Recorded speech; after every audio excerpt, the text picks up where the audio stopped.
Positiivseid emotsioone pakkunud koondise pausi järel on taas aeg keskenduda Premium-liigale ja teha tagasivaade viimase 3 vooru olukordadele VAR perspektiivist. Lisaks heidame pilgu karikafinaali väravajoone olukorrale, mis palju kõneainet pakkus.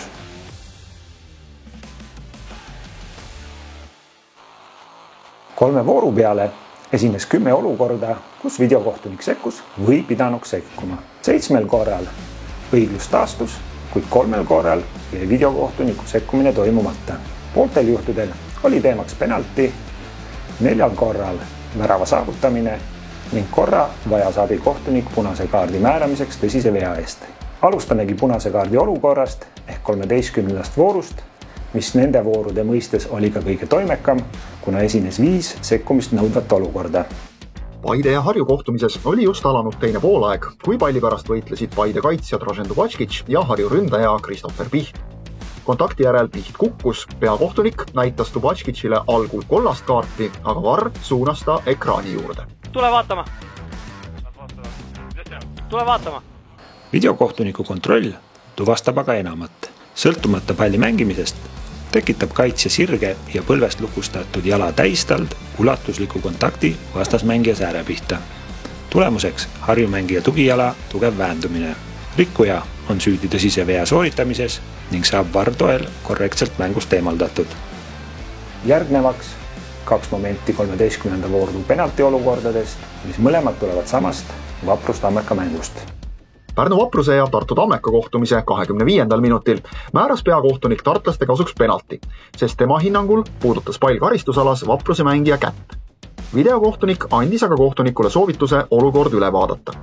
Olukorda kontrollides leiab videokohtunik aga detaile, mis ei luba penalti otsust jõusse jätta. Arvestades, et kaitsja käte asend on pöördelt maandumisel loomulikus asendis ning pall tabab üllatuslikult kätt võistkonnakaaslase põrkest, siis on tegu juhusliku palli ja käe kokkupuutega, mitte rikkumisega.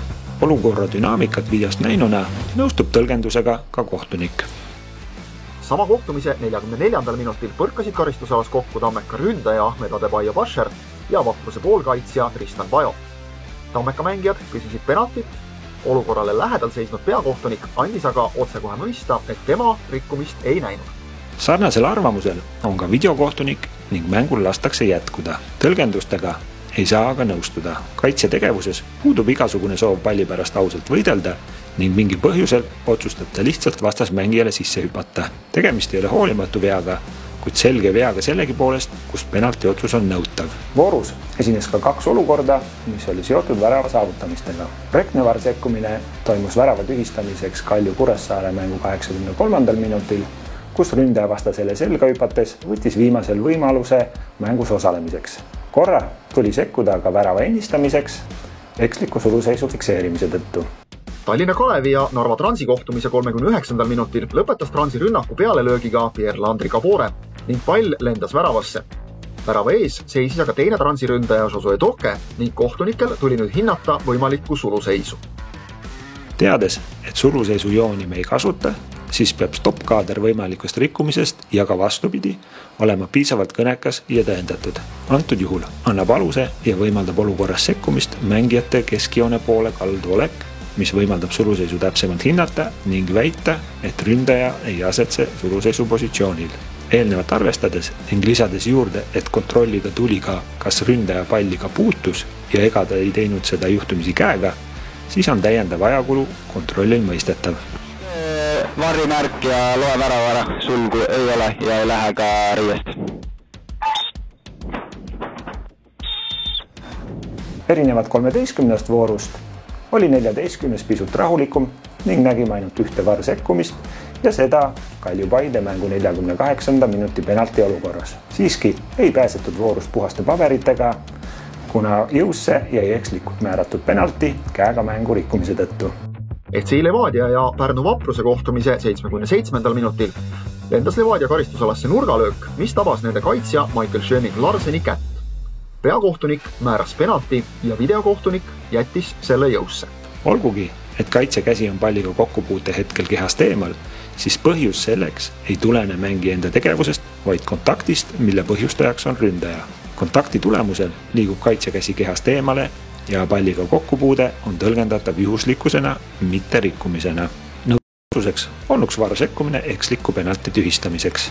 Tavapäraselt toimekas oli ka 15. voor, kus nägime 2 VAR sekkumist värava tühistamiseks.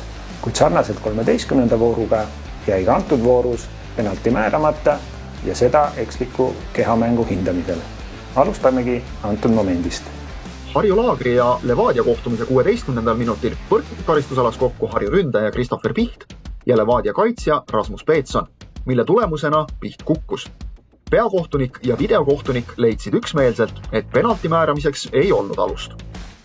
Tegemist on aga rikkumisega ning määrata tulnuks penalti, kuna kaitsja jääb külg-külje võitlusega hiljaks ning lisaks tekitab jalavea vasaku jala väljaastega. Pärnu Vapruse ja Kuressaare kohtumises käisid lisaminutid, kui Kuressaare ründaja Klepetsovi löök maandus Vapruse väravas. Videokohtunik pidi nüüd kontrollima, kas värava ees seisnud Andero Kivi oli suluseisus ja mõjutas mängu. Olgugi, et abikohtunikul on olukorras kahtlus võimaliku suluseisu rikkumise kohalt, siis loetakse värav määruste päraseks. Eksliku tõlgendusega ei nõustu aga videokohtunik, kelle hinnangul suluseisu positsioonil oleva ründaja pallisuunaline jalaliigutus avaldab selget mõju väravavahi tegevusele. Peale olukorra ülevaatust on samal arvamusel ka väljakukohtunik, kes määruste vastaselt saavutatud värava igati õigustatult tühistab. Lõpetuseks vaatame eelmainitud karikafinaali väravajoone olukorda mängu 72. minutist. Tipneri karikavõistluste finaali 72. minutil tekitas kõneainet Nõmme Kalju kasuks loetud värav. Nurgalöögi järel pääses väravaisisest saginast löögile Kristjan Kask, Levadia väravavaht Oliver Ani suunas palli latti ja püüdis seejärel kinni. Abikohtuniku hinnangul ületas pall aga siiski enne seda väravajoone. Tuletame meelde, et videokohtunik lähtub väljakul tehtud otsustest ning kuna ükski kaameranurk ei tõenda, et pall kindlat väravajoont ei ületa, siis jääb ka igati korrektselt jõusse väljakul tehtud otsus. Sama olnuks otsus ka vastupidise väljakul tehtud otsuse korral.